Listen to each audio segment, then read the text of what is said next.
Tilder! What is this? This is the Neewer RGB panel. How much does it cost?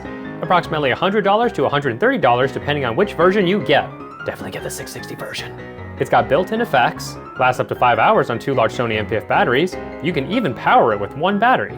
Can be controlled with a smartphone app. Do I recommend this? Yes, this LED panel outperforms the GV-M50RS at half the price. Done! Roll that intro!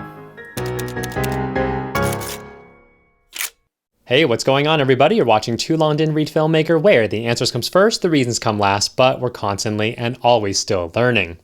So today we're going to find out whether or not this Neewer RGB panel is going to be the right solution for you and your overall filmmaking kit.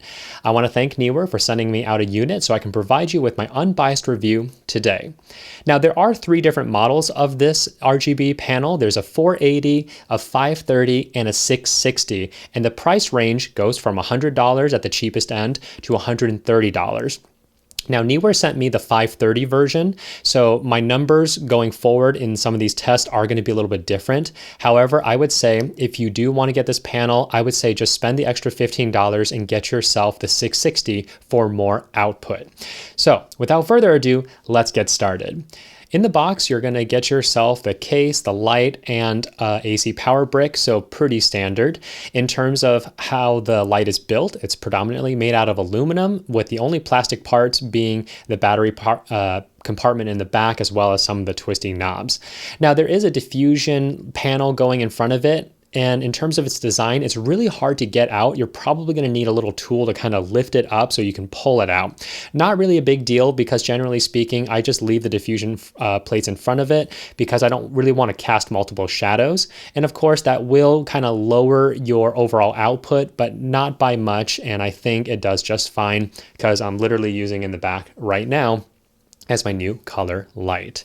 Now the RGB panel can be controlled through a smartphone app. However, I have a huge gripe with this thing in that you are required to register an email address, create an account just to be able to use it and connect to the light. Companies out there, stop doing that. It's extremely annoying and that's just the last thing I want to have to do. So I personally did not register to use a smartphone app because honestly, it's pretty much the same thing as any other app. You can control the intensity, you can control the colors, you can control the party scene modes that's built into it. So anyways, if you want to use a smartphone app, you can do that. All right, let's go to everyone's favorite segment.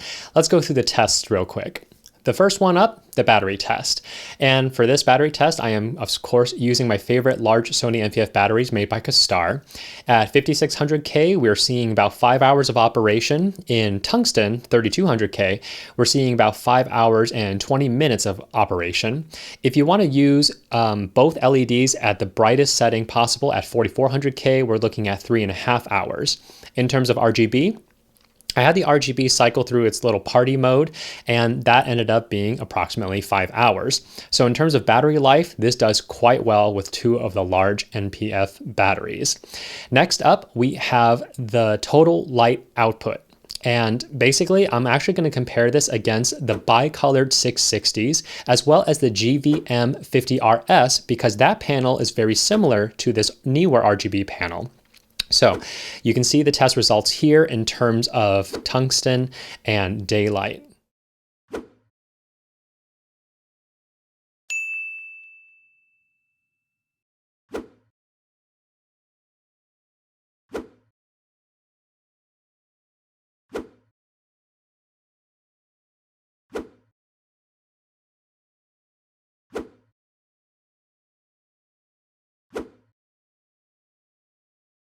Next up, I'm going to show how bright the RGBs are, and I'm actually going to add the Bowling P1 into this category so you guys can see the difference in output.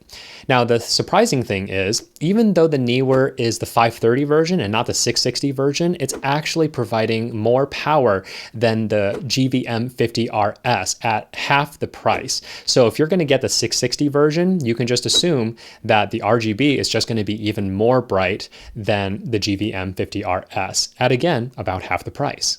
In terms of color accuracy, this is where we're going to see a differentiation between the RGB panel versus the Neewer 660. Now, the RGB panel, the daylight, the skin tone chips are off towards yellow. And when you're in tungsten, it does go back towards the skin line, but there's a very odd color representation that's going on. It doesn't really look natural. So the 660, the bi-colored models, the 2.4 gigahertz version, to be very specific, that one has the better skin tones when you're at daylight. It's smack dab right on the skin line. And in tungsten, it doesn't do that well. It does lean towards yellow, but I have a video up here that I'm gonna put in the title card where I show you how you can fix skin tones in 2 easy steps, no matter which kind of editor you're using. In terms of the GVM50RS, the daylight does quite well, but the tungsten is horrible all over the place because it doesn't actually have tungsten LED chips. So what's the bottom line here? Is this Neewer RGB panel something you should be considering for your overall filmmaking kit? And I have to say, if you already have a kit and you've been wanting to add color into your production, then I would have to say definitely yes. Because coming in at $130 for the 660 version, you're getting an RGB panel. In terms of color, it's outperforming the GVM50RS, which is nearly double the price. And the bi-color, dedicated bi-color chips is also a nice plus. Even though they're not color accurate, if you do need them for supplemental lights, you can use them in a pinch. And of course, the battery power, being able to operate basically approximately 5 hours each way, that's really not that bad. Now, if you are a beginning filmmaker and you're looking to develop your first portable LED kit, in this case, I would say don't get 3 of these if you're going to do a 3-piece lighting kit. I would say get 2 of the Neewer 660 bi-colored version only, and then 1 of the RGB 660s. This will cost you approximately $320 for the light panel itself, and depending on if you need light stands or batteries, it is going to add up probably closer to $450 if you need batteries for all of them. But anyways, why do I say this specific setup?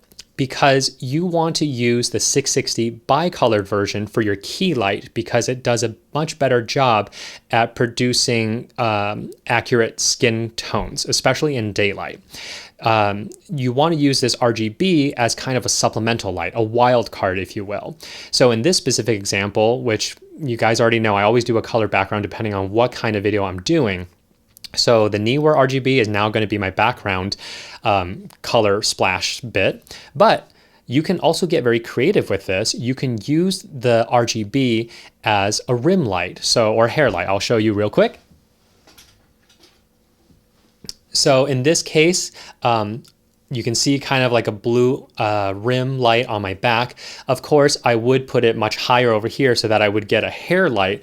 That could be something that you can add into your production to kind of give it a different look. Be right back. I'm going to flip this.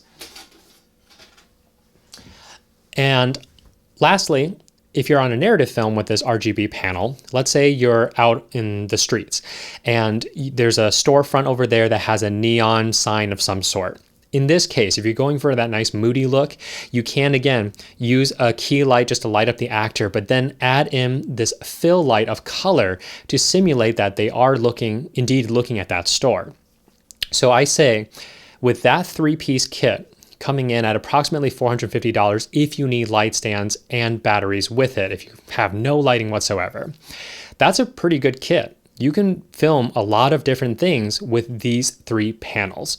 So that's my suggestion in terms of how you want to purchase this panel. Now, when I compared it against the Bowling P1, the Bowling P1 is actually coming in at approximately $160, and this RGB panel is at $130. If you do need to buy some batteries, you'll probably get up to the Bowling P1's price, maybe a little bit more, depending on how big the battery is. But this is pretty much a no-brainer. You're buying the Bowling P1 because you have to pack super light, literally in one backpack. You're going out there, and when you do need to film yourself using these lights, you're doing what I'm doing right now. I have the shades pulled down, I have the main light closed so that I can have the most control of how I want to shoot this video. That's how you're going to use the Bowling P1. The RGB Neewer panel, you're using that for essentially productions. You have time to set it up. You don't have to travel too much, or you can put it in your car. You're not flying with it. That's what you're going to use this panel for. And hey, that is it for this week, everybody. If this video has made all the influence in your purchasing decisions, I would truly appreciate it if you check out my Amazon affiliate links down below. Again, this costs nothing extra to you, just gives me a little compensation so I can continue making videos like this for you. And as always, if you have any questions or comments, go ahead and leave it down below. I will get to them as fast as I can. And until then, like, subscribe, and share, and I'll see you guys in the next one.